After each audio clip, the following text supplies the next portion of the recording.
Dr. Lisa Grant pressed her face against the viewing window of the ship. Her breath made small clouds on the cold glass. What she saw outside made her heart beat faster. A huge structure floated in space, bigger than any city she had ever seen. It looked like it was made of crystal, but crystal that glowed with a soft blue light. "Captain Morrison, you need to see this," Lisa called out. Her voice shook a little. She had been studying dead alien languages for 10 years, but she had never seen anything like this. Captain Jake Morrison walked over to the window.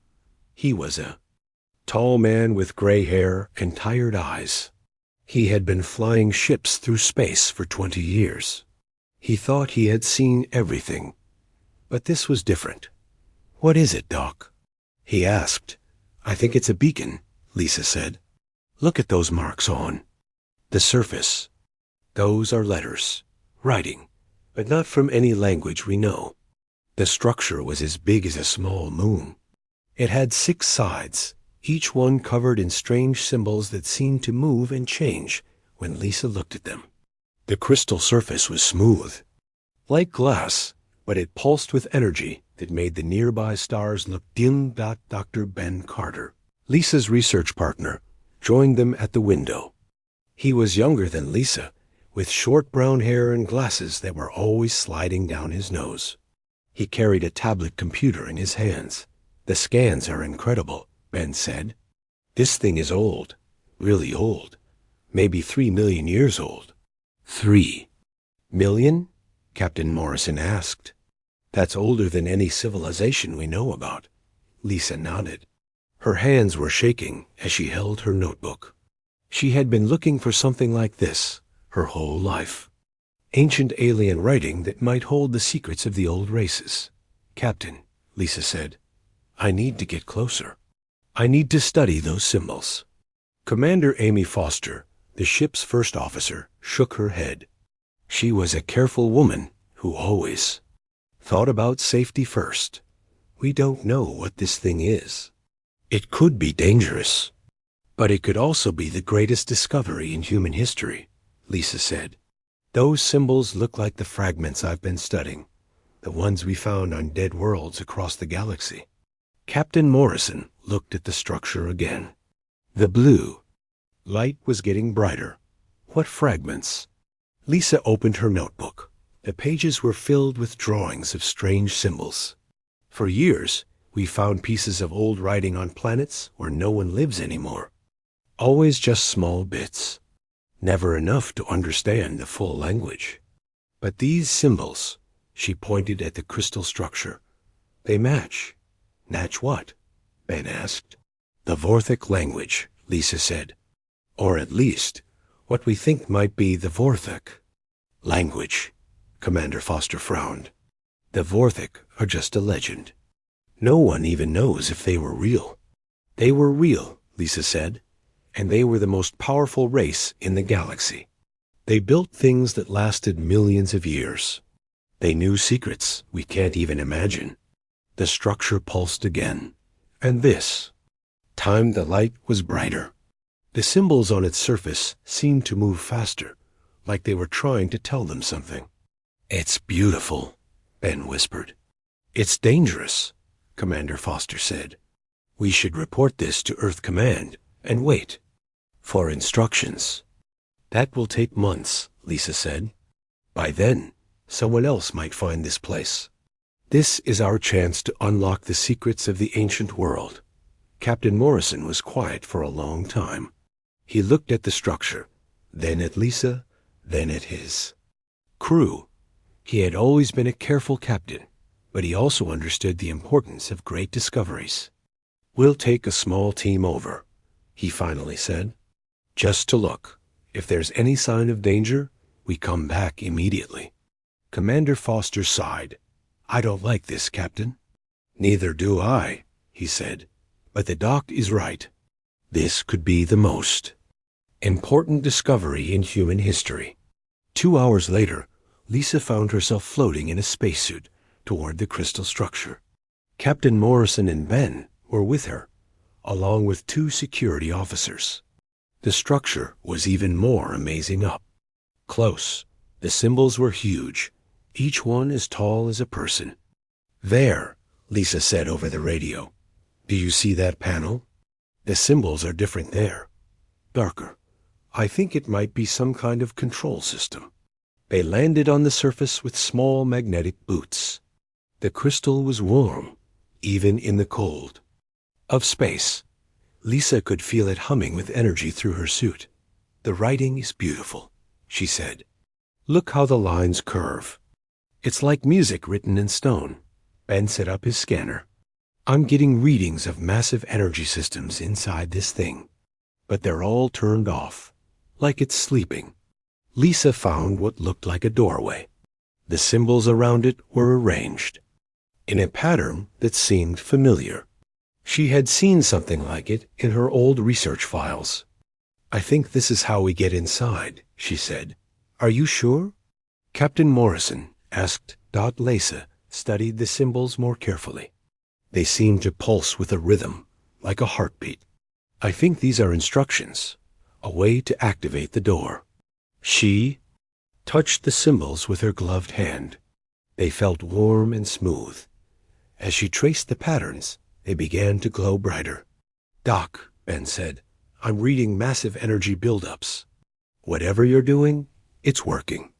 "Or it's about to kill us," Captain Morrison said. "Maybe we should go back." But Lisa was already reading the symbols out loud. The words felt strange in her mouth, like they were meant to be spoken by a different kind of throat. But somehow, she knew how to say them. "Vorthik ne Talamor," she said. "Guardians of the Eternal Watch." The crystal structure began to shake. The symbols all around them started glowing brighter and brighter. And far away, across the galaxy, other structures that had been sleeping for millions of years began to wake up. Lisa had no idea what she had just done, but it was already too late to stop it. The crystal structure opened like a flower. Light poured out from inside, so bright that Lisa had to close her eyes. When she opened them again, she saw a tunnel that led deep into the structure. The walls were covered in more symbols, thousands of them, all glowing with soft blue light. "We're going in," Captain Morrison said. His voice was tight with worry. They walked through the tunnel. Their footsteps echoed in the empty space. The symbols on the walls seemed to follow them as they moved. Lisa stopped to study them more carefully. "These aren't just words," she said. "They're like a history book. Stories about the Vorthik and what they did." "What do they say?" Ben asked. Lisa traced the symbols with her finger. "They talk about guardians, protectors. The Vorthik built ships to watch over the galaxy. But something happened. They had to leave." "Leave where?" Captain Morrison asked. "I'm not sure," Lisa said. "But they left their ships behind, sleeping, waiting." They reached a large room at the center of the structure. It was shaped like a circle, with a high ceiling that disappeared into darkness. In the center was a platform covered in symbols that pulsed with red light. "This is a control room," Ben said. "Look at all these displays." The walls showed images of space. Lisa could see stars and planets, all marked with symbols she was starting to understand. But what made her heart stop were the other images. Ships. Huge ships, bigger than anything humans had ever built. "There are dozens of them," she whispered. "Maybe hundreds." "Ships?" Captain Morrison asked. Lisa nodded. "Vorthik ships, and they're waking up." On the displays, they could see the ships starting to move. They had been floating in space for millions of years, dark and silent. But now they were turning on their lights and starting their engines. "We need to get back to our ship," Captain Morrison said. "Now." But before they could move, the platform in the center of the room began to glow brighter. Symbols appeared in the air above it, floating like holograms. Lisa could hear a sound, like voices speaking in a language she almost understood. "It's trying to tell us something," she said. "Or it's trying to kill us," Captain Morrison said. Let's go. They ran back through the tunnel. Behind them, the structure was getting brighter and brighter. By the time they reached their ship, the whole crystal structure was glowing like a star. Lieutenant Tom Bradley was waiting for them in the communication room. He was young and nervous, and his face was white with fear. "Captain," he said, "we're getting signals from across the galaxy. Dozens of them, all the same frequency." "What kind of signals?" Captain Morrison asked. "I don't know," Tom said. "But they're all coming from empty space. From places where our maps say there's nothing." Lisa felt sick. "It's the ships. They're talking to each other." Captain Morrison turned to her. "What have you done?" "I don't know," Lisa said. "I just read what was written. I thought it was just words. Just words." Commander Foster said. She had been listening from the doorway. "Those just words have woken up what looks like an entire fleet of alien warships." On the main screen, they could see the first reports, coming in from other human ships. A mining station near the Vega system reported a massive ship appearing out of nowhere. It was dark gray, covered in weapons, and it didn't respond to any communication attempts. "They're not talking to us," Lisa said. "They're scanning us." "Scanning us for what?" Ben asked.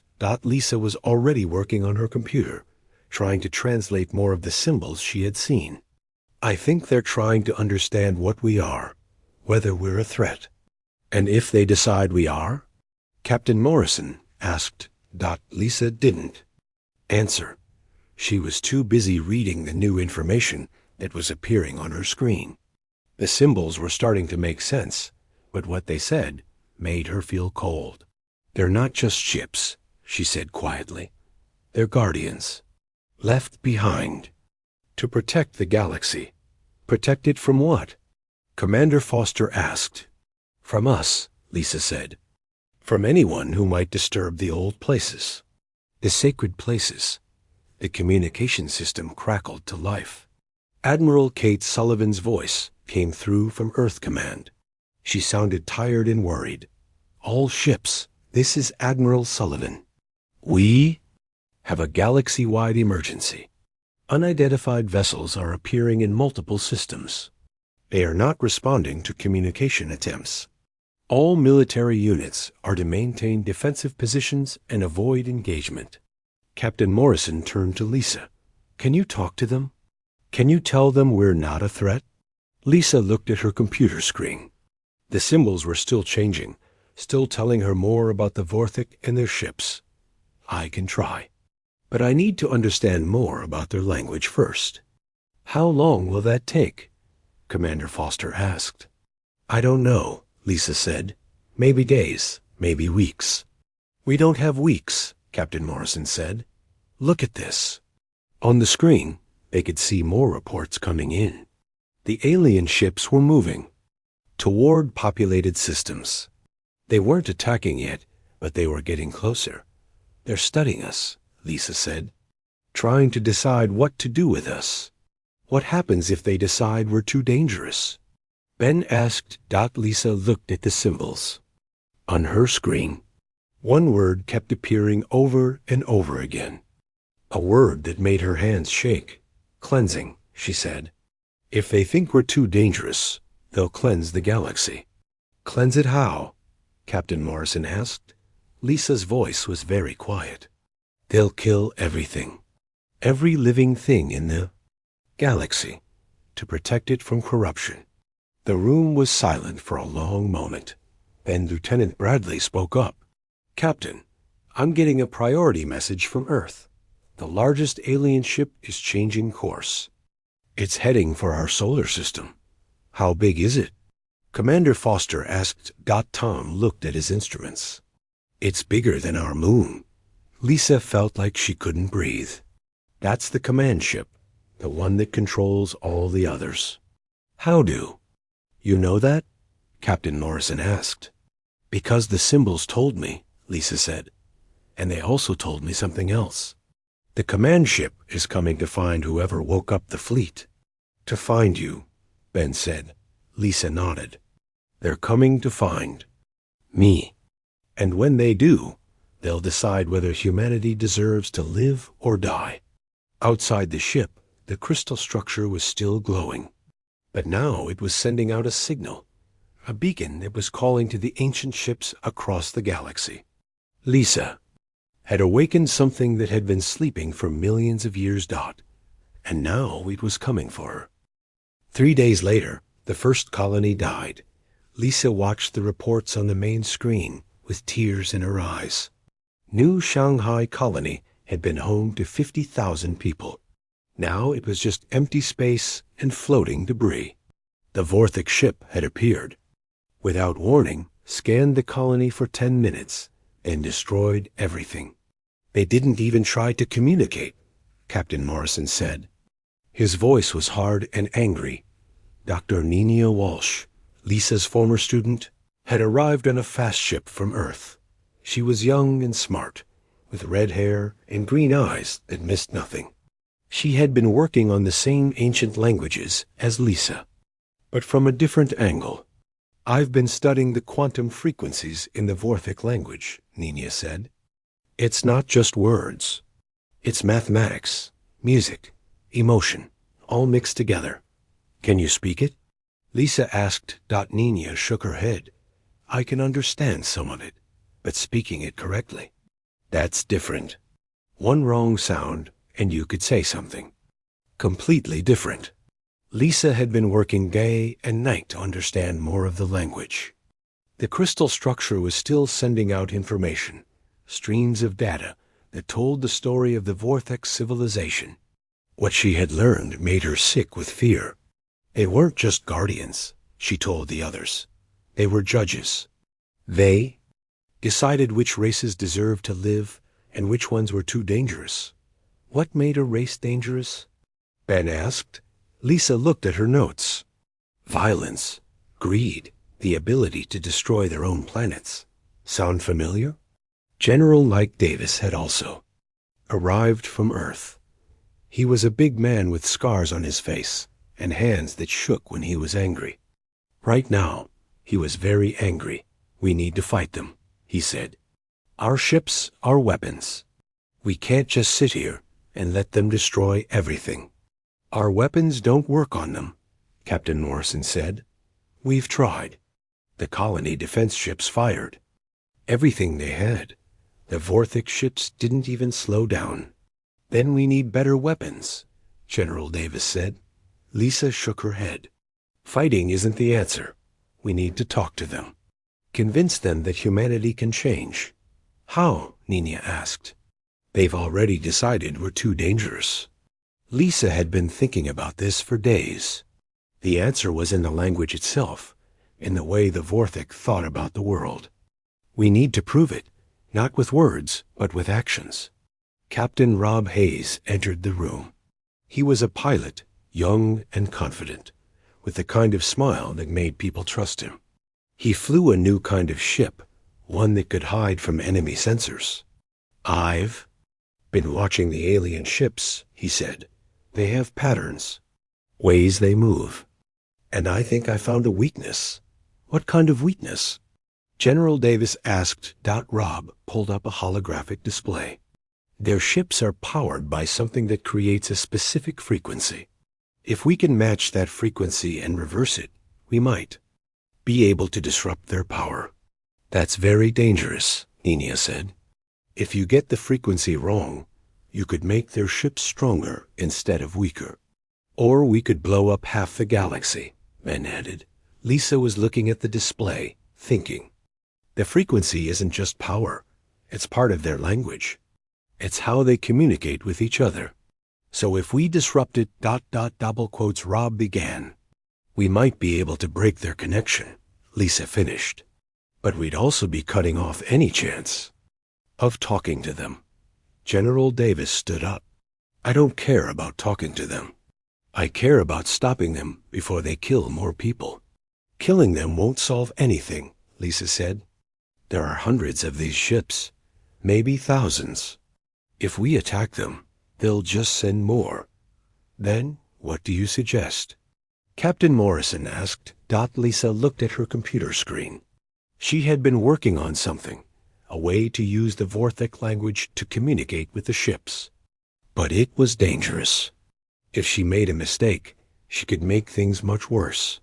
I think I can talk to one of them, she said. Not the command ship. That one's too powerful. But one of the smaller ships.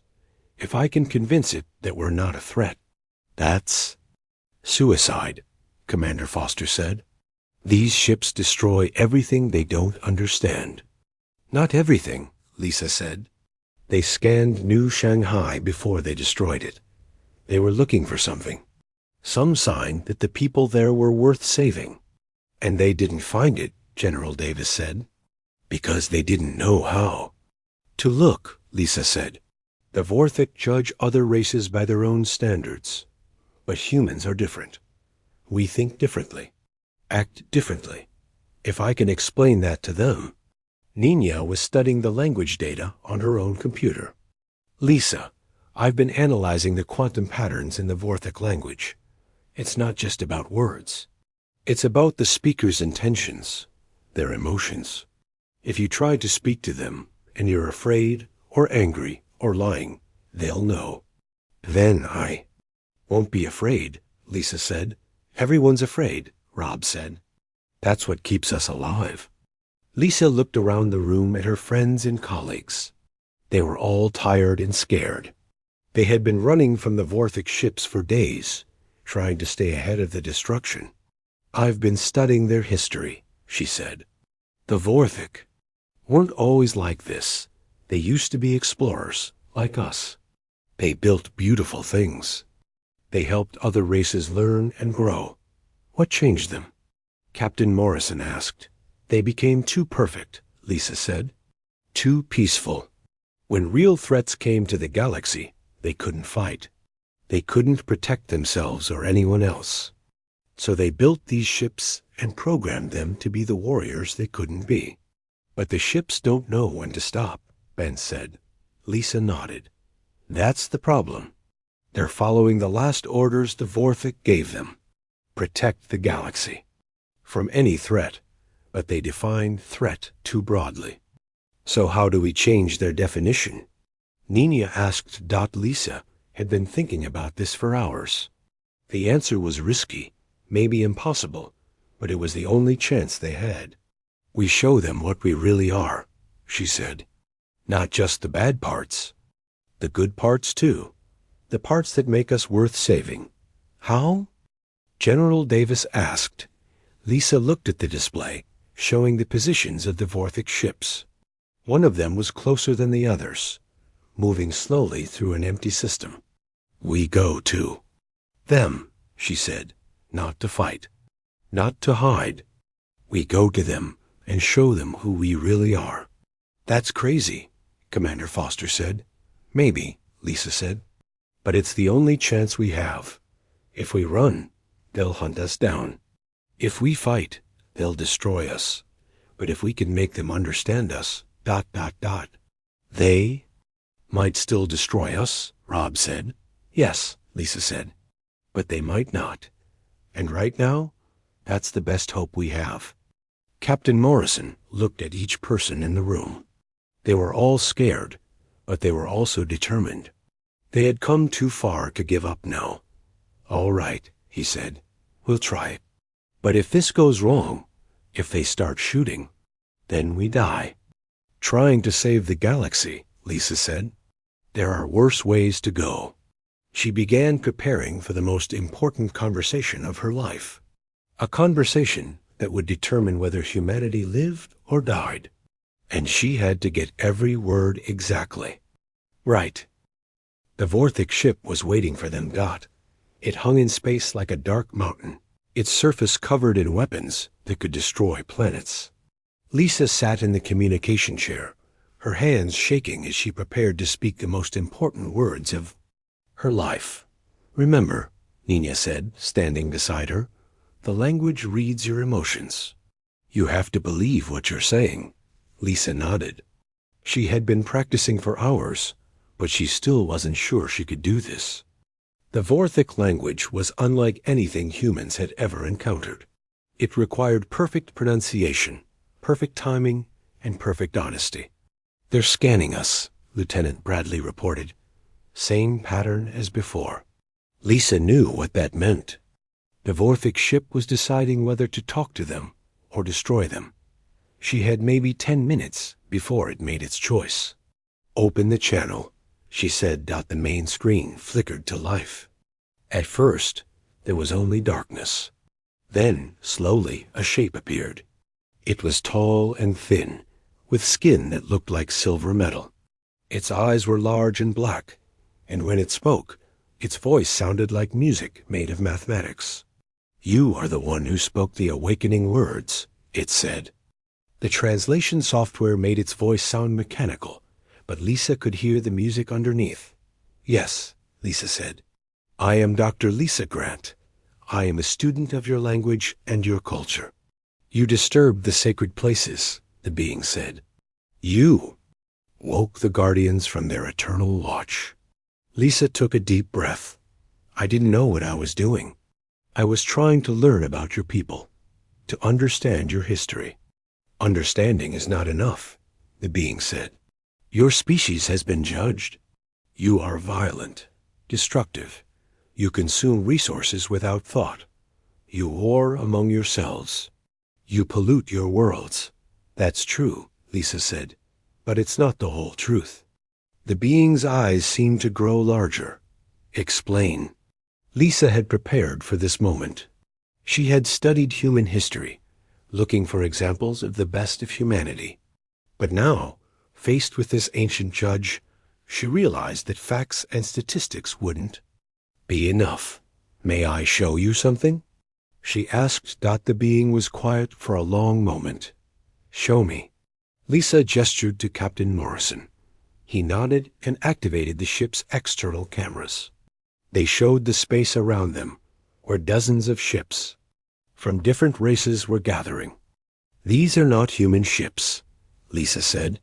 "They are from the Centauri Republic, the Vegan Alliance, the Rigel colonies. All different species. All here because they heard that humanity was trying to stop the destruction. They came to fight." The being said. "No," Lisa said. "They came to help. To save people. Watch." The cameras showed something that made Lisa's heart swell with pride. The alien ships weren't armed for battle. They were rescue ships, medical ships, transport vessels. They were evacuating colonies, saving lives, working together. "Your species has convinced others to join in their violence," the being said. "No," Lisa said. "We've convinced them to join in saving lives.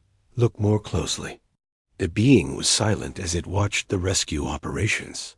Ships from different species working together, sharing resources, helping each other.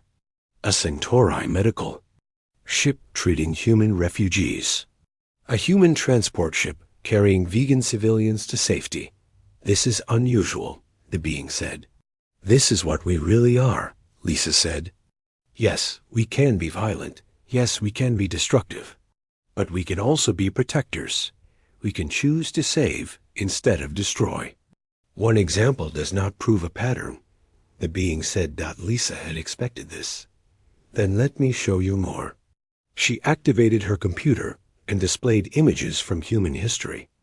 Not the wars and the violence, but the other side. Humans helping each other after disasters. Doctors working without pay to help the sick. People risking their lives to save strangers. "Your species also shows great capacity for evil," the being sighed. "Yes," Lisa said. "But we also show great capacity for good, and we're learning. We're getting better." The being studied the images for a long time.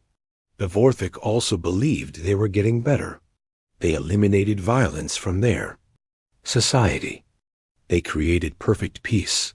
"What happened to them?" Lisa asked. "They died," the being said.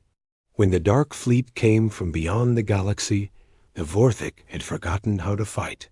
They were too peaceful to defend themselves. They built us to be the warriors they could not be. Lisa felt a chill run down her spine. The Dark Fleet? Creatures of pure destruction, the being said. They come from the empty spaces between galaxies. They consume everything they touch. They will return. When? Soon. Perhaps 1,000 years. Perhaps less. The Vorthik knew this. They built. Used to be ready. Lisa began to understand. You're not just judging us. You're looking for something. We are looking for guardians, the being said. For a species that can be both peaceful and violent. That can choose when to fight and when to show mercy. And if you don't find them, then we will cleanse the galaxy ourselves, the being said. Better an empty galaxy than one consumed by darkness. Lisa felt the weight of the entire galaxy on her shoulders. What would we have to do? To prove ourselves? You would have to sacrifice, the being said. You would have to choose to protect others instead of yourselves, even if it means your own destruction. We can do that, Lisa said. Can you? The being asked. Will your species choose to die for strangers?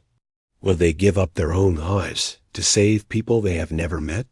Lisa thought about the rescue ships outside, about the people working together to save lives. Yes, she said. We can. Then, you will be tested, the being said, one final time. There are guardian ships that have gone rogue. They have decided that all life is a threat. They must be stopped. How many? 12, the being said.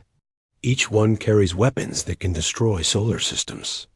They are heading for the most populated worlds in the galaxy. Lisa felt sick. What do you want us to do?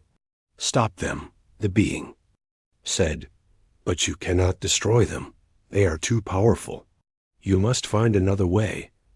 And if we succeed, then humanity will become the new guardians of the galaxy. You will inherit the Vorthik's responsibility to protect all life. And if we fail, the being's voice was sad, then everything dies. The rogue ships will destroy the populated worlds, and we will cleanse what remains. Lisa looked around the bridge at her friends and colleagues. They were all listening, all understanding the weight of what they were being asked to do. We'll need help, she said, not just from humans, from all the species. You have it, the being said. The other races have agreed to follow humanity's lead. They have chosen to trust you. Why? Because you are the only species that has ever tried to understand us instead of just fighting us, the being said. Because you spoke our language not to command us, but to learn from us. Lisa felt tears running down her face. We won't let you down. You have 3 days, the being said. The rogue ships will reach the populated worlds in 3 days. After that, it will be too late. The screen went dark. Lisa sat in her chair, shaking. Around her, the crew was already planning, already preparing for the greatest challenge humanity had ever faced. They had 3 days to save the galaxy. And if they failed, everything would die. The 12 rogue ships moved through space like death itself. Lisa watched them on the main display, her heart breaking. Each ship was the size of a moon, covered in weapons that could crack planets in half. They were heading for the most populated worlds in the galaxy, and they would be there in 18 hours. You can't fight them, General Davis said. For the first time since Lisa had known him, he looked defeated. Our combined fleets have 10,000 ships. It's not enough. We're not going to fight them, Lisa said. We're going to talk to them. Talk to them? Captain Morrison asked. These ships have been destroying everything in their path. They don't want to talk. They're not evil, Lisa said. They're just following their programming. They think they're protecting the galaxy by destroying it. Nina was working at her computer, trying to understand the quantum frequencies that controlled the rogue ships. I've been analyzing their communication. Patterns. They're not talking to each other anymore. They've cut themselves off from the main fleet.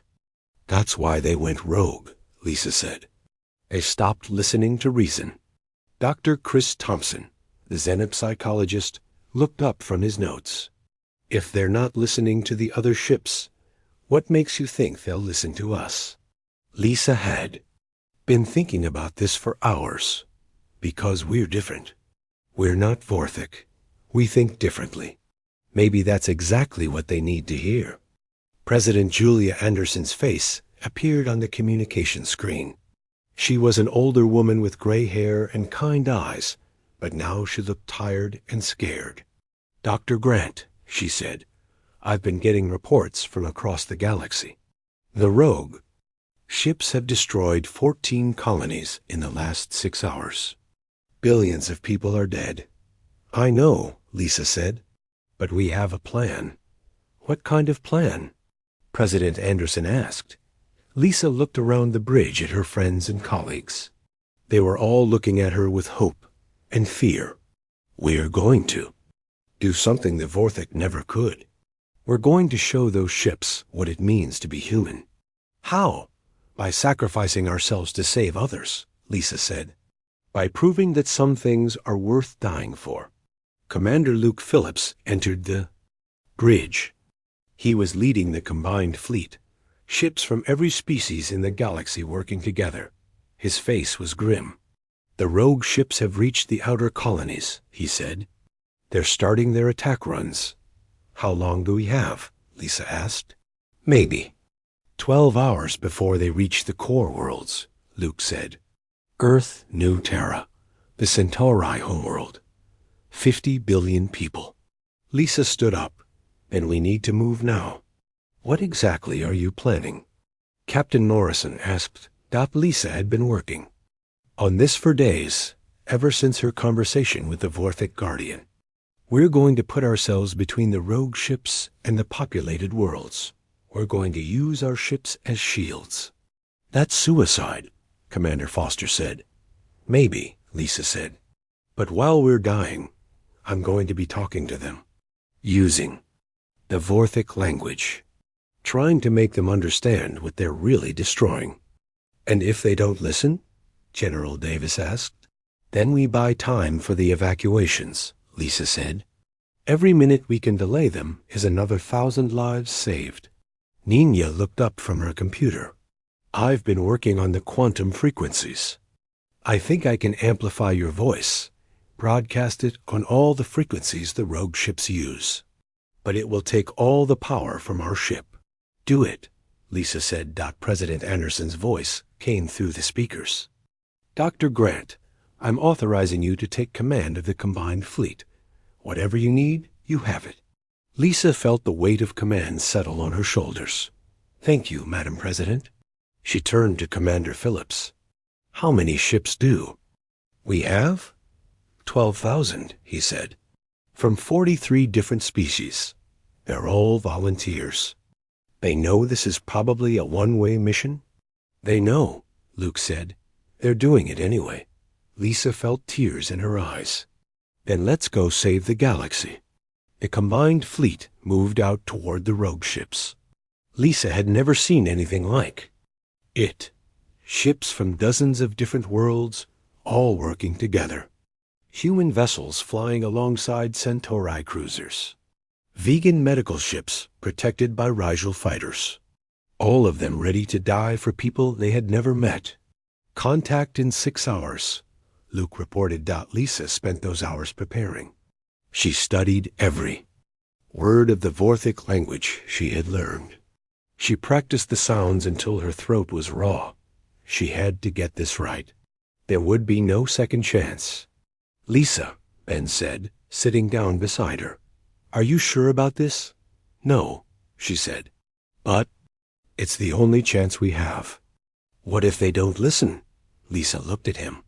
He had been her partner for years, her closest friend. Then at least we tried. At least we showed them what humanity really is. Contact in 1 hour, Luke announced. The rogue ships appeared on the main screen. They were even more terrifying up close. Black metal mountains covered in weapons, moving with deadly purpose toward the populated worlds behind the fleet.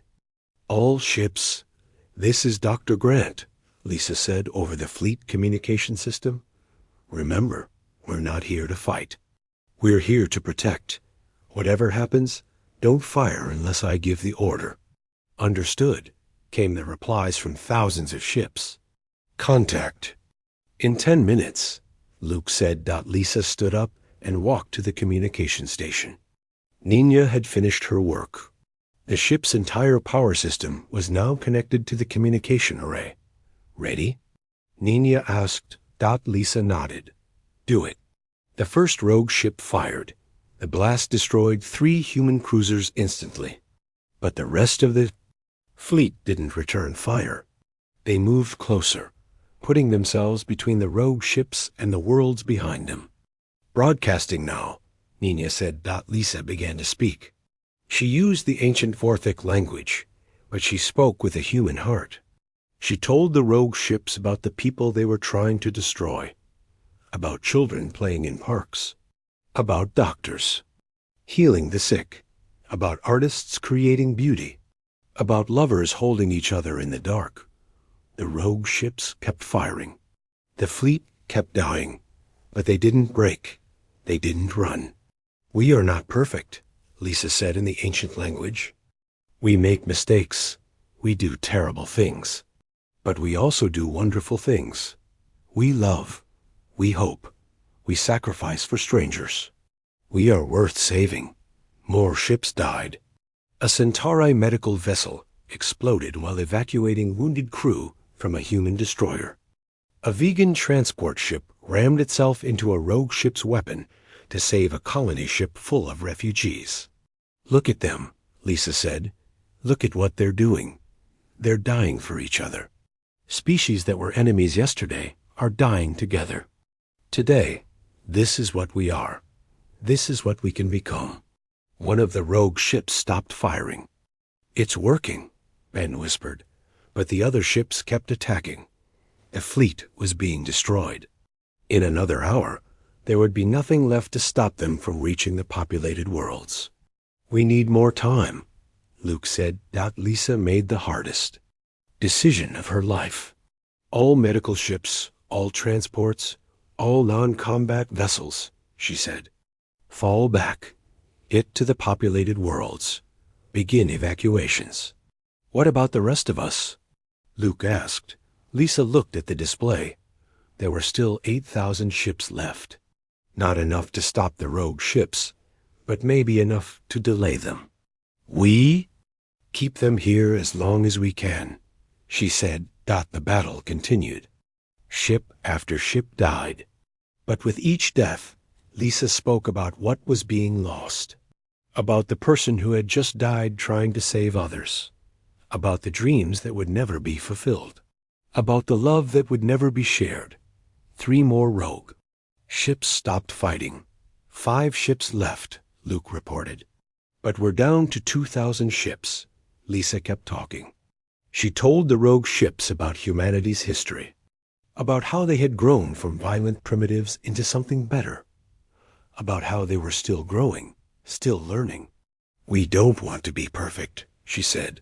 "Perfect beings can't grow, can't change, can't surprise themselves by being better than they thought they could be. We want to be human, flawed and wonderful and alive." 2 more rogue ships stopped. 3 left, Luke said. 500 ships. Lisa was exhausted. Her voice was almost gone. But she kept talking. She told the rogue ships about the choice humanity was making right now, the choice to die for strangers, to give up everything for people they would never meet. "This is who we are," she whispered. "This is what we choose to be." The last 3 rogue ships stopped firing. For a moment, space was silent. Then one of the ships began to broadcast. "We understand," it said in the ancient Vorthic language. "You have proven your worth. You will be the new guardians." Lisa collapsed into her chair. Around her, the surviving ships cheered. They had done it. They had saved the galaxy, but the cost had been terrible. Nearly 12,000 ships had died. Hundreds of thousands of people from dozens of different species. "It's over," Ben said. "No," Lisa said. "It's just beginning." A month later, Lisa stood on the bridge of a new ship. It was built using both human and Vorthic technology, a symbol of the partnership between the ancient Guardians and the new ones. Captain Morrison, now Admiral Morrison, looked out at the mixed crew around them. Humans and Centauri and vegans, all working together. "The first patrol?" he asked. Lisa nodded. "The first of many. We have a galaxy to protect." She looked at the stars ahead of them. Somewhere out there, in the darkness between galaxies, the Dark Fleet was waiting, but humanity was ready. They had learned the most important lesson of all. Sometimes the greatest strength comes not from the power to destroy, but from the choice to protect. And sometimes the greatest